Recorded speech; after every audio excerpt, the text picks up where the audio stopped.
Gum Suvaha, Aum Mahaha, Aum Janaha, Aum Tapaha, Augum Satyam, Aum Tatsavitarvarenyam, Bhargo Devasya Dhimahi, Dhiyo Yonaha Prachodayat.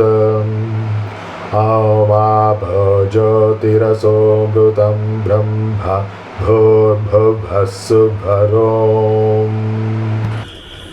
Aum Asatoma Sadgamaya Tamasoma Jyotirgamaya Mrityarmamrutangamaya. Aum Shanti Shanti Shanti. Asatoma Sadgamaya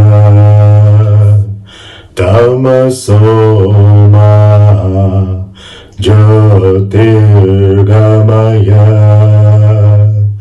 Mrityurma Amrutangamaya.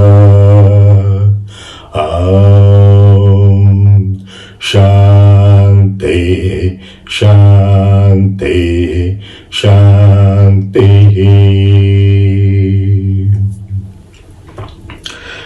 Warm greetings and Jai Hind, folks. This is the third episode of the spiritual FAQs. You heard me sing Asatoma Sadgamaya, very commonly known Shanti mantra within quotes, in two different ways. One is what people think is the way to chant it according to the Vedic swaras, and the second is the way people have started tuning it as if it were a song in many different spiritual circles. What I would like to tell you is both of these are actually wrong, and I will come up with the actual chant towards the end of this discussion, because chants are only to sandwich the content of the spiritual FAQs answer, and that's what I would like to do in between. So those of you who are interested in what is the real Asatoma Sadgamaya, then please wait until the end. Okay, now coming to today's question. In fact, it's been waiting for almost 8-9 days. It's from one of my very brilliant students of the past, Dr. Pradeep Gudla, an IITian who was my student at IISc, who took quite a few courses with me, and went on to do his PhD at University of Illinois Urbana-Champaign, and has a startup of his own, an entrepreneur of fairly good success in the US over the last 5-6 years. And I think this is a question that many students had, and of course the current students were probably not courageous or brave enough to ask it, and many of the older students, alumni, were also hesitating, and eventually I think Pradeep took the courage to bell the cat. And so he wants to know about my transformation, personal transformation, the kind of videos that I've been releasing, the kind of spiritual blogs that I've been writing on katham.in, the kind of Advaitic commentary that I've been giving to my mother's singing of Carnatic and many other spiritual religious songs. So for all of these, there should be some transformation, right? And other than that, he wanted to know what is my journey as a seeker. And he also kind of let's say sugar-coated it by saying that please share whatever is comfortable for you, and that everybody can benefit from. I think that's a very, very mature way of asking a question. And I think that's important. And that's the purpose of any FAQ, and in particular this series that we are having in Katham.in, that we would like to benefit everybody, whoever the question is from. And in fact, after Pradeep asked it, quite a few of my former students in fact said they are happy that Pradeep asked this question. They had it in their mind as well, and they would like me to answer this. Some of my family members and relatives probably know certain things that I'm going to be saying here, but right away up front, let me kind of chill out things a little bit. That if you're expecting that I went and sat up on some stone, then completely forgot about my body, mind and intellect, and suddenly tears started flowing down my cheeks, I started seeing everything as one, or that I had a, let's say somebody died in the family, or I was lying down in a near-death experience. So some of these very, very dramatic things that you hear of various saints and rishis and things like that, right? Absolutely nothing of that happened in my case. And it's funny, there are many, many true cases of these. Ramana Maharishi is a classic example. Valmiki, the most ancient poet of the entire world, who wrote the first Ramayana in Sanskrit, he was a highway robber, and interaction with Narada made him get converted into a spiritualist and a poet at that, and who has benefited us for more than 7,000 years now. So there are true transformations like that even happening today, but the hundreds of seers of today that are, yes, believe me, trust me, there are amazing seers today who are probably as of the same genre or caliber, because once enlightenment happens, there's no genre or caliber that way, but they become one with everything, and of the same kind that you would say it's about, let's say, a Shirdi Sai Baba, or Jesus Christ, or Ramakrishna Paramahamsa, or Ramana Maharishi. There are people today, and there have always been, and in particular the land of Bharat is blessed with these people, but none of those things happened with me. And many people who actually claim to have such things happen to them are actually what is known in our scriptures as Markata Vairagis. Markata means a monkey, and Vairagi is somebody who has got dispassion, that is, who's become dispassionate with worldly things, so-called material things, so-called passions towards sensual objects and things like that. And it's like a monkey hopping from one tree to another. When it suits its purpose, it just has a dispassion, and then it wanes off after a while.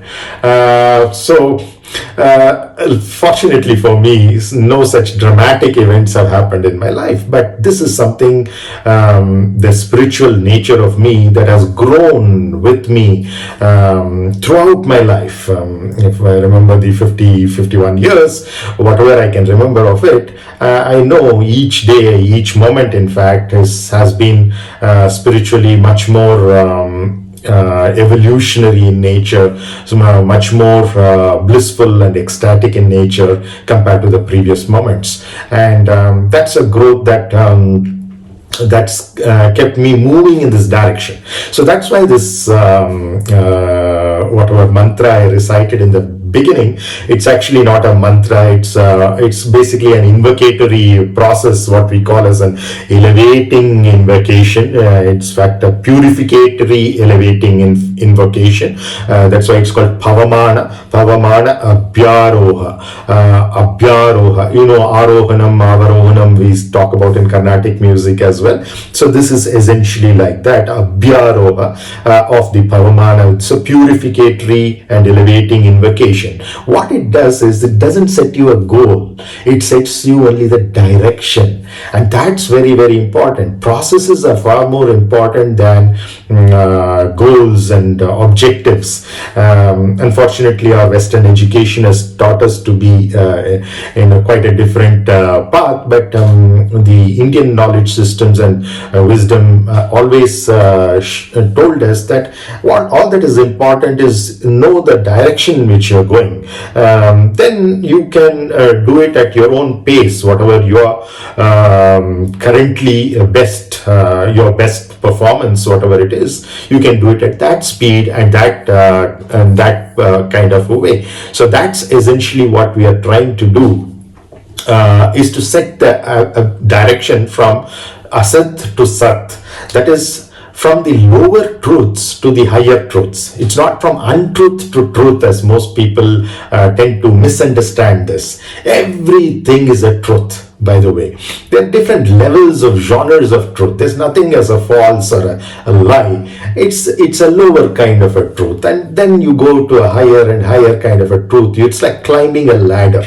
And that's exactly what has happened through my life. And you would see the next line also, tamasoma jyotirgamaya. Many people translate this as darkness to light or ignorance to knowledge. It's much more intricate than that. In fact, this is something that is trying to tempt you into this, saying that if you're ignorant, you can become knowledgeable by taking this up. But in reality, the true knowledge, the highest wisdom rather, is darkness. And there's a very subtle difference between being lethargic and being purified. In other words, between being tamasic and between being sattvic. In fact, many people who are tamasic think that they are sattvic. There's a huge contrast between being rajasic and tamasic. That is passionate, aggressive, ambitious on the one hand, and tamasic or lethargic, lazy, indolent, sleepy all the time, not doing any much work and things like that. Similarly, there's a huge difference between rajasic and sattvic people. But there's always a confusion, very difficult to make out whether a particular person is who is very calm and quiet and peaceful, whether they are tamasic or sattvic. You can really never say. And many a times even that person himself or herself cannot say that. And that's the very, very interesting thing, that two kinds of darkness. The darkness that we are used to in the physical world may be something that can be associated with ignorance. But when you're talking about dark energy, Mahakali, dark matter, Mahakal, Shiva, then you're essentially talking about the ultimate truth, and that is darkness. So if you go from darkness to light, it's not the journey is not accomplished. Yes, you're going in the right direction. That is, you're going from tamas to rajas, but that's not all. You have to go beyond rajas to sattva, and beyond sattva to trigunatita state of going beyond all the qualities. So let me come back to my life story. I was born in Belaguru.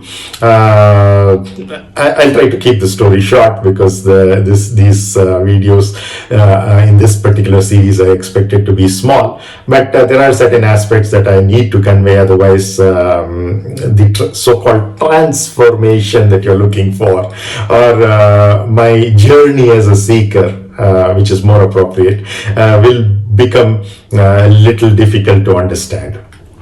So I was born in Bangalore, but my parents were in Belaguru at that time, which is a very, very interior village, still is, and it was much more devoid of infrastructure at that point of time, where my dad was a doctor. There were hardly any schools in that village and or its surroundings. So when I turned 4, that's to go to LKG, lower kindergarten, I was sent over to my maternal grandparents' home. And I don't remember much of what happened from 0 to 4 years, but 4 years, when I came to my grandparents' house, I think that's where the seeds of my spirituality were sown. But I didn't realize it then, and nobody outside who would look at me would have perhaps realized that either. I don't have my grandfather alive right now to ask this question, but maybe my aunt or somebody would know. But there are not too many signs of who I am today at that point of time, at least the way I see it. And but the seeds were getting sown, and it's the same thing with agriculture. When the seeds are sown, you don't know what the plants, only the farmer knows who has sown the seeds, perhaps knows, but others would just see it's just a piece of land, plowed land. The seeds are invisible, and they're sprouting inside, but not yet visible to the outer world. And that's precisely what has happened. And the school I went to was Seventh-day Adventist high school, who had a seventh-day Sabbath. That's why it's called SDA, and that means Saturday Sabbath, unlike many other Christians who have the Sabbath on Sunday. And we had Bible as a regular subject in that school, and I was one of the toppers, probably getting much more marks than almost all the Christian friends in my class. And even then it was more just like a subject that I was taking it up. And in fact, my 8th grade, I turned into an atheist, a non-believer. And I stayed like that until I got into IIT. That's for how many? 5 years. I was an atheist. And when I went to IIT, somehow there is this trust in a power beyond what one can physically perceive, that I got perhaps due to gratitude, because I hardly spent any effort towards getting into IIT. All others who I knew got into IIT got in through coaching classes and or many other things. My dad said, no way, you're not getting any coaching material or attending any coaching classes. And it was just 1 or 2 months before JEE that somehow my mother got convinced, and without my father's knowledge, she bought me some brilliant tutorials, postal material, and we used to receive those postal material when my dad was in office.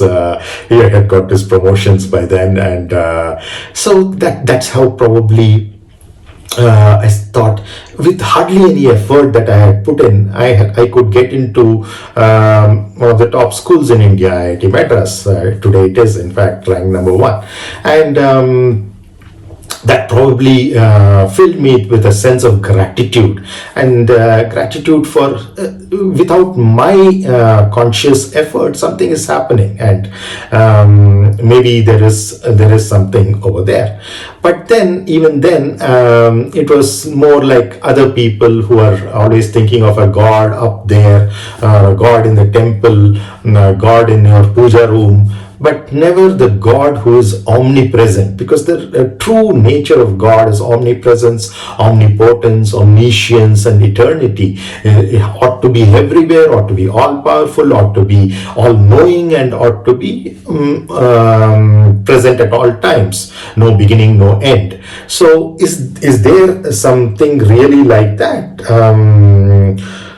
Well, we don't know, but what we can recognize is that there are certain things that you can do beyond your body, beyond your mind, beyond your intellect.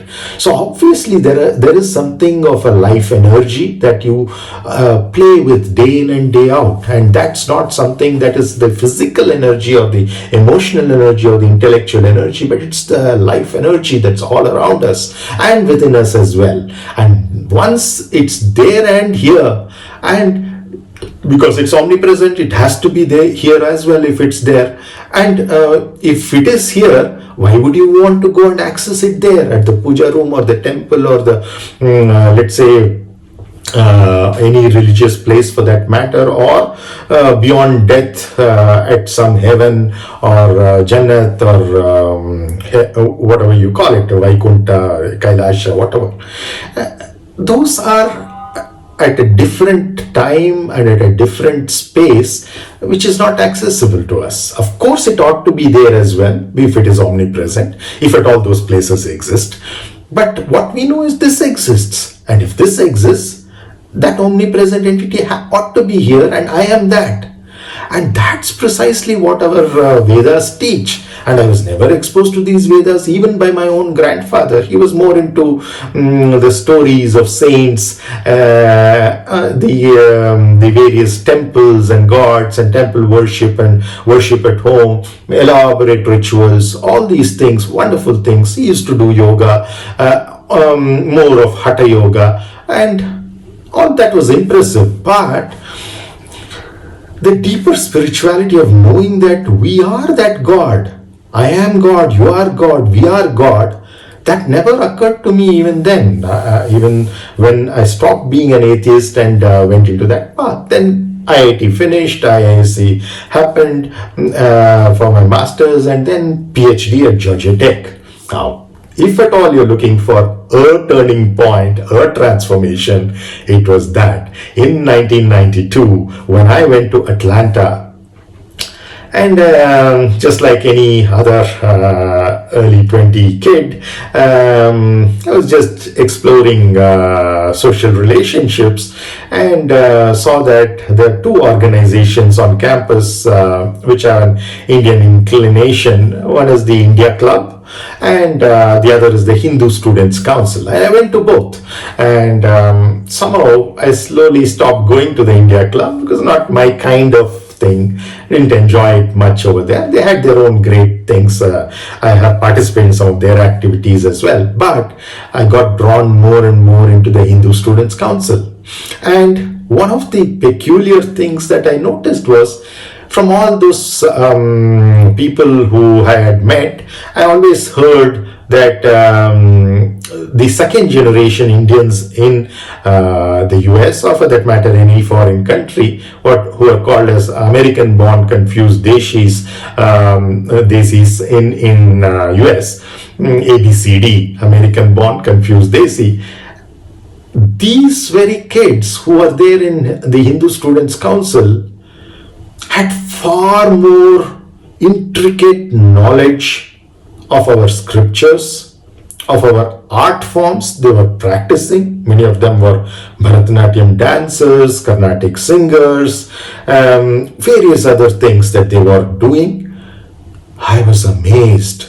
Being born and brought up in India, not just me, but many of the others who came along with me to the US or who had come before me, my friends there, hardly seem to know many of these things which the so-called ABCDs knew. So obviously, I was kind of taken aback, recognized the problem there was due to my Macaulay education, and started learning those things. And that,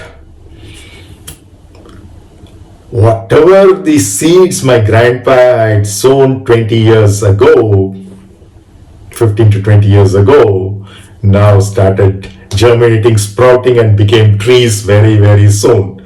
So much so that I was leading the Bhagavad Gita discussions over there, conducting camps, summer camps, conducting various conferences, acting in plays as Yudhishthira, etc.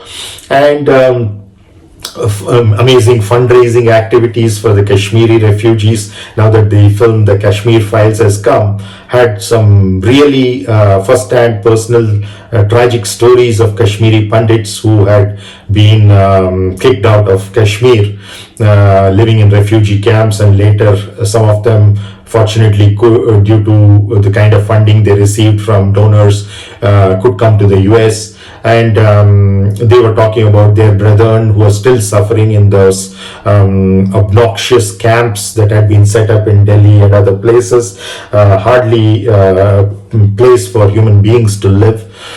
So very, very sad personal stories, some of them really untellable. And I performed a lot of plays and invited great singers like Bombay Jayashree, flautists like Hari Prasad Chaurase, etc. to give concerts, and we used to collect all the money from the tickets that we sold and send all of that to Bharat. The great actor Devanand came to see one of the plays in which I was acting and complimented me at that point of time. So all those ticketed shows that we held, we could do our little bit of Anil Seva to some of these needs that the Pandits and their kids had. But the basic point is that this whole process of being with the Hindu Students' Council, and especially the Indians who were born and brought up there in the US and doing so remarkably well in terms of not just an intellectual understanding, but in practice, how they live their life and how they experience life, taught me a great lesson. And in fact, one of my housemates turned out to be my Vedic teacher for the first time. Hardly had any exposure to Vedic chanting, so we started with the Ano Bhadraha Kritabho Yanto Vishvataha and the Ganapati Atharva Shirsha Upanishad, which I love to chant daily. You would have heard me chant in the Ganesh Chaturthi celebrations video that I had shared with you a couple of years back. All those wonderful things Anjaneya Shastri Garu taught me. And I went on to become the Southeast US regional coordinator for the Hindu Students' Council, opening up many chapters of the Hindu Students' Council in various universities across Southeast USA, and also became a part of the executive council of the Vishwa Hindu Parishad of America, and all these things and interactions, so many saints and seers, both in the US and from India, whom we used to invite for our summer camps, etc. Direct interaction with all of them. Just amazing period, from the Chinmaya mission, from the Dayananda Saraswati group, the Ramakrishna mission. In fact, one of the great seers of the Ramakrishna mission, Swami Yogeshananda, white American who had taken up sannyas with the Ramakrishna mission. He was so fond of me and my inclination towards spirituality that because I didn't have a car during those initial stages in the US, he used to come every Sunday, pick me up early in the morning, and take me to the ashram, the Ramakrishna Vedanta Society, that the branches of which were established by Swami Vivekananda and spread out to many cities of the US, including Atlanta later on.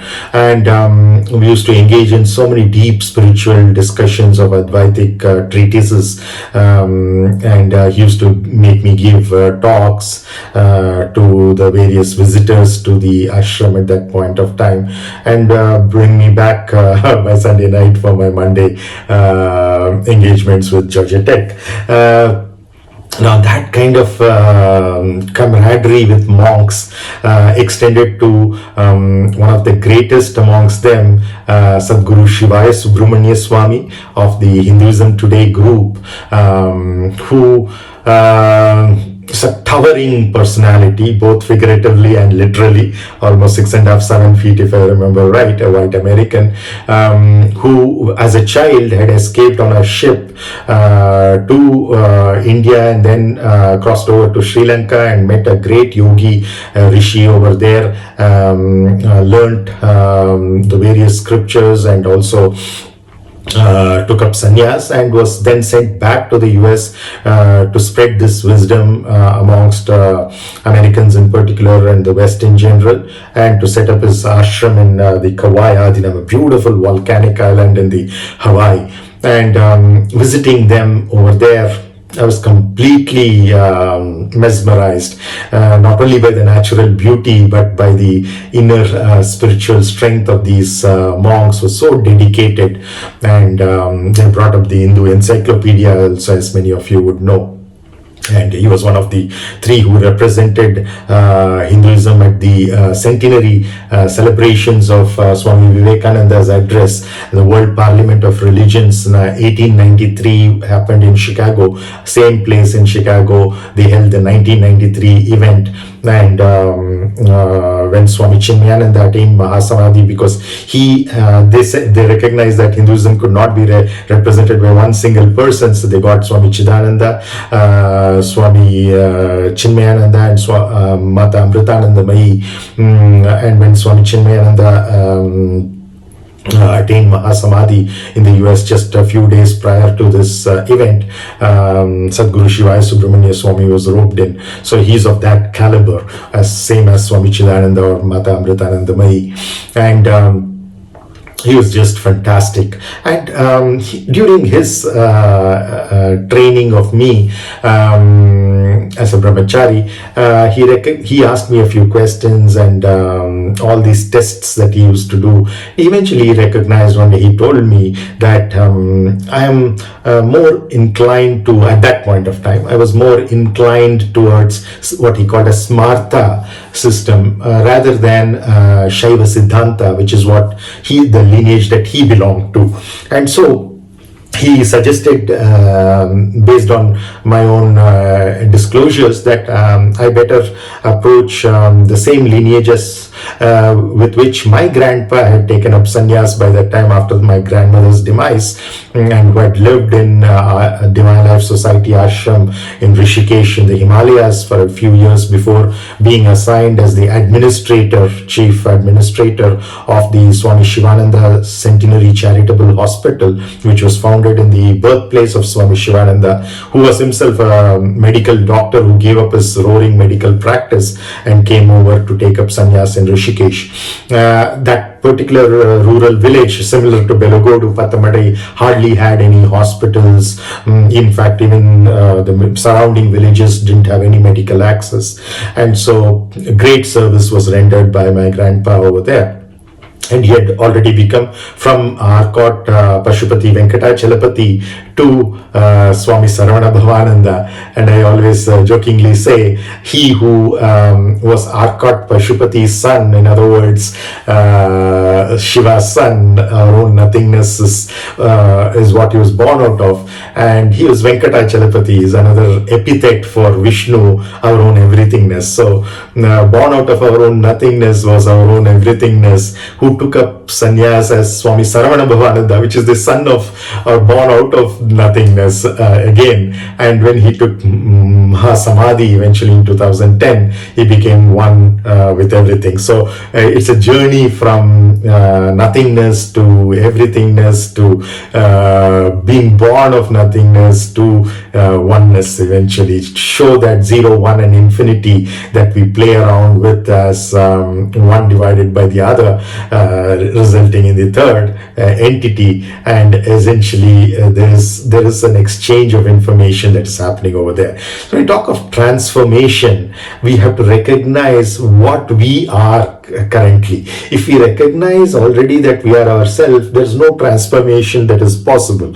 Change is only possible at these physical, emotional and intellectual levels, and there change in fact is the only constant. Change is the only constant in the BMI system, and in that sense the change is actually a dynamism. It's a stabilizer, right? Because it's a constant. Change is a constant, and constancy means stabilization. So for stabilization you have these changes, this dynamism, and that's what you would see in my external appearance. Sometimes I have a mustache, sometimes I have a beard, sometimes I was a baby, sometimes I'm such a big man. All these things that we undergo physically, you can see gross levels of changes, very, very visible. Emotional changes, even others can see when you're angry or when you're loving or various other emotions, the rasas that you can emote. So you can see that there are changes that are happening in the external appearance. Little more subtle, but but it's still quite visible. And then the intellectual, of course, at least your peers, your students, and your professors, your bosses, they would all be exposed and aware of that, apart from you yourself. So again, it becomes a little more subtle. Now, when we go to this, yes, that's where the constancy is. Here, change is the only constant. Here, constancy is the only change. And by change here, I mean currency. Constancy is the only change here means that there is no way this is going to change. This is absolutely stabilized, and that's what you truly are. Either you call it everythingness or nothingness or oneness, it doesn't matter. You call it by various names of so-called gods and goddesses, doesn't matter.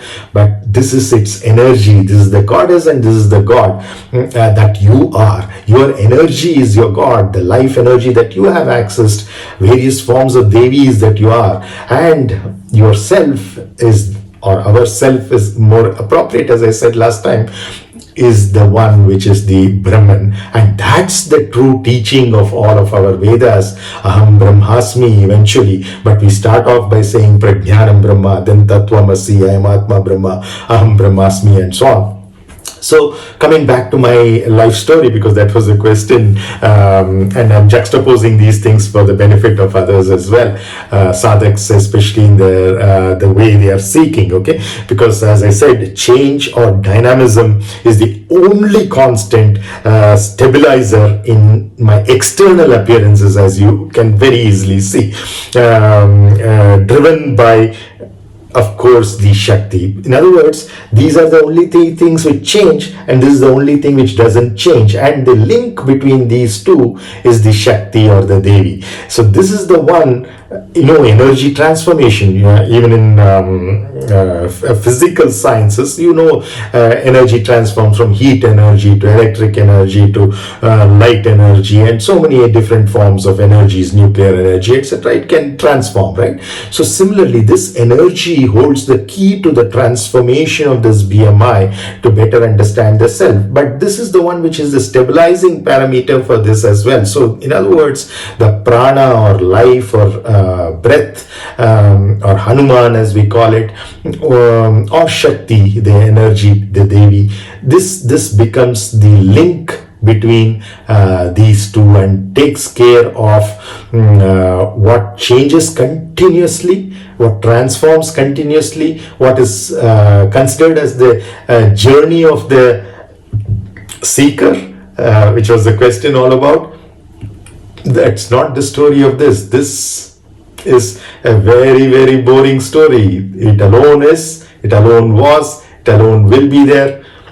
In the sense of an emotion, it is boring, but in the sense of an experience, there's nothing compared to that experience. In fact, there's no words. The closest words that can come for that are bliss and ecstasy. And that's when you recognize that that's what you are.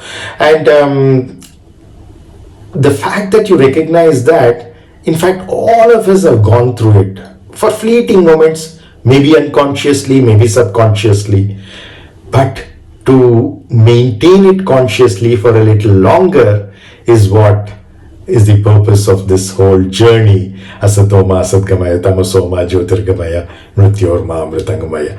So that's the journey that I have tried to accomplish. So following the advice of Sadguru Śivā Subramanya Swami in Hawaii, I approached Swami Chidanandaji Maharaj of the Divine Life Society requesting for sannyas. He didn't respond at all. So I had to write another letter through Swami Saravana Bhavananda, my erstwhile grandpa, to Swami Chidananda. And eventually I got a response from Chidanandaji Maharaj saying that, which was a setback for me at that point of time, saying that you're not yet ready for sannyas. And it's possible to pursue spiritual life even as a married person, householder, by living life with all the four purusharthas of dharma, artha, kama, moksha. And that's what I've been trying to pursue ever since. So there have been a few minor setbacks in life every now and then, but none of them have had a bearing either in increasing or decreasing my spirituality. The spirituality has just gone on and on because the direction is set. Once the direction is set, it keeps going. Sometimes at faster rate, sometimes at a slower rate. The sadhana keeps taking me, whether it is karma yoga at the physical level, bhakti yoga at the emotional level, jnana yoga at the intellectual level, raja yoga at the life energy level.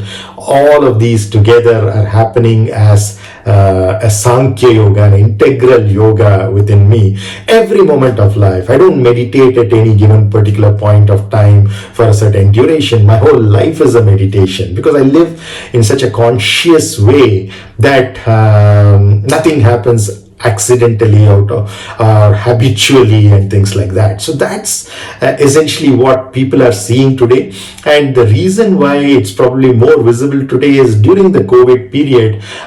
I gave it a thought. Yes, I'm sharing a lot of my physical prowess, emotional support, and most importantly the intellectual know-how and the methodologies and things like that with others around me, be it my students, my family members, my peers, colleagues, collaborators, whoever it is. But I'm capable of doing something more. Why don't I share not only intellectual stuffs but also the energetic stuffs? And that can be far more transformative in people.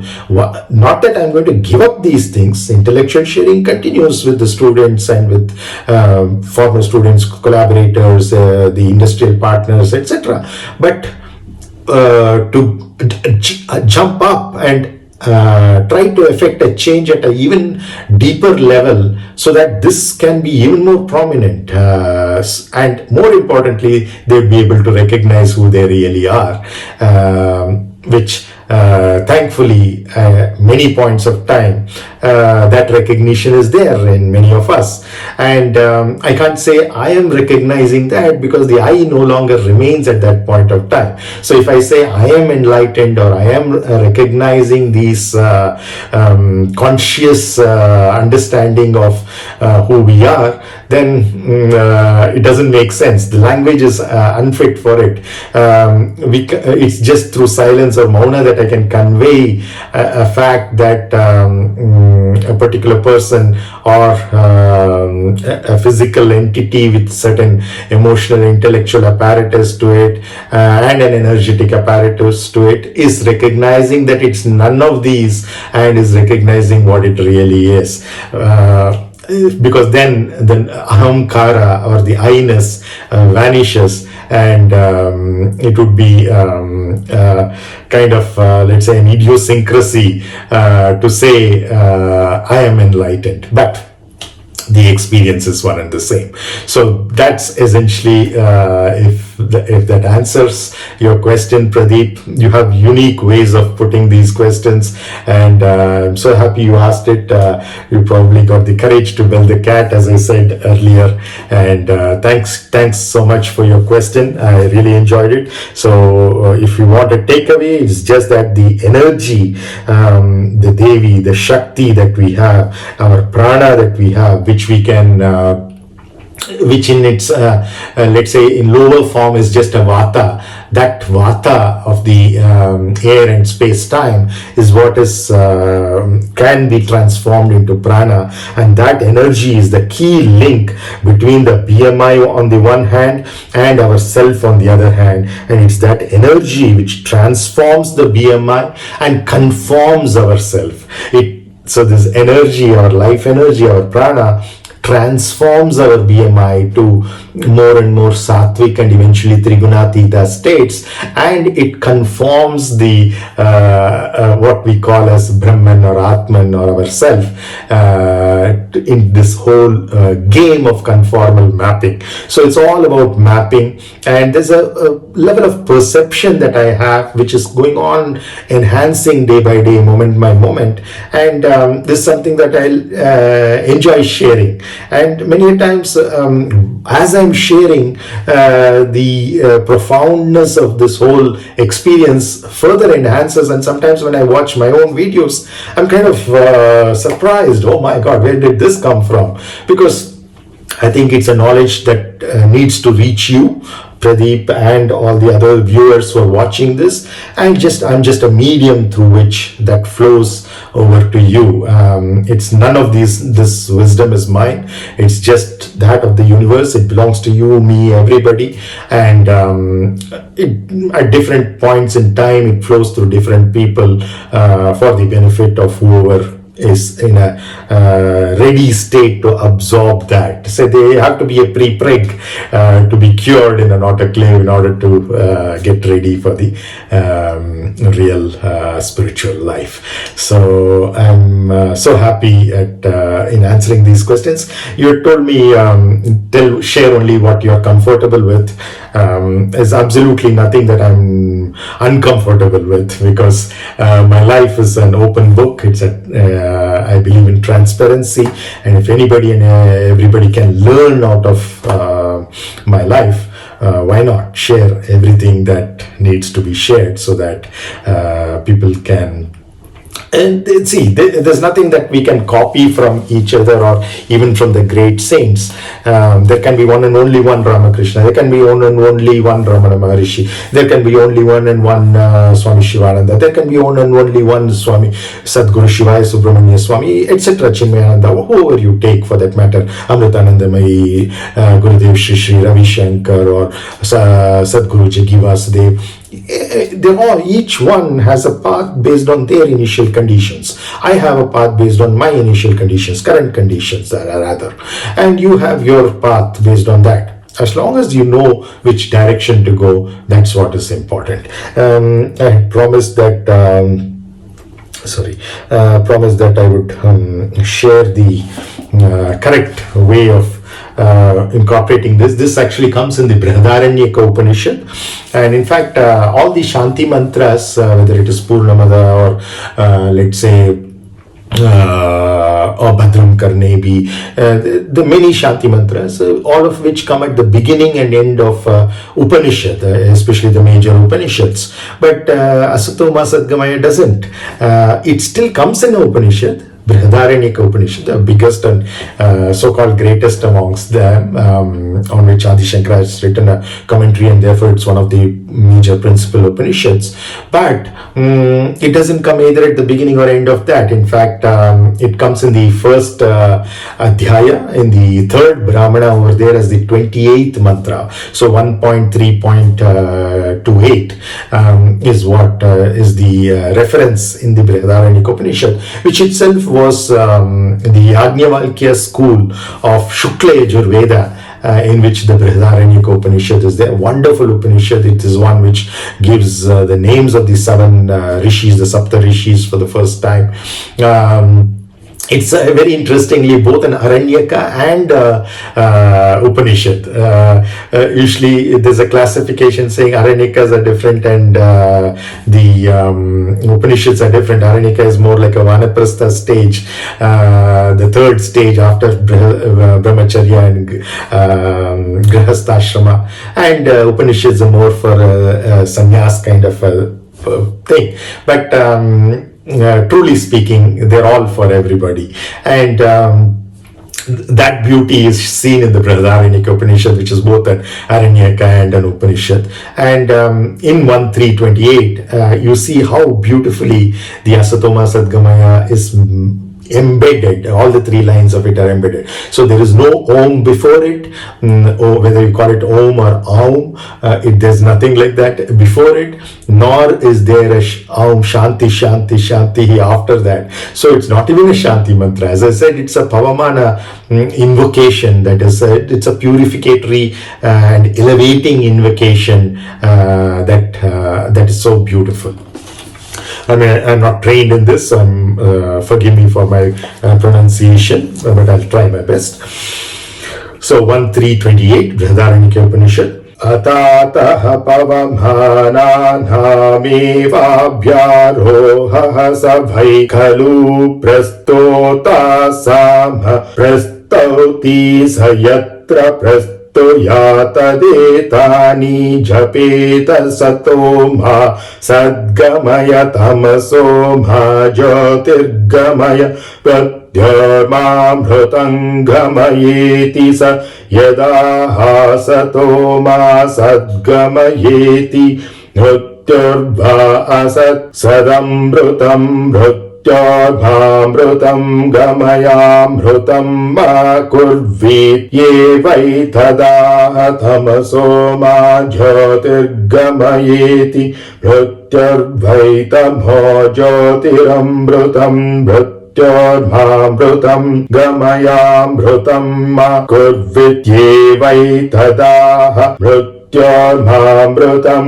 gamayeti natra tirohitamivastyatta yani tarani stotrani teshvatmane annadhyamagaye tadmadhu teshu varam vrunita yam kamam kamaye tagam sayesha evam vidudgatatmane va yajamanaya vayam kamam kamayate tamagayati Daitalokajidevana haivalokyatāya āshāstiya evametat samavedam iti tritiyam brahmanam sampurnam. Namaskaram and Jai Hind. See you in the next episode of Spiritual FAQ. Namaskaram.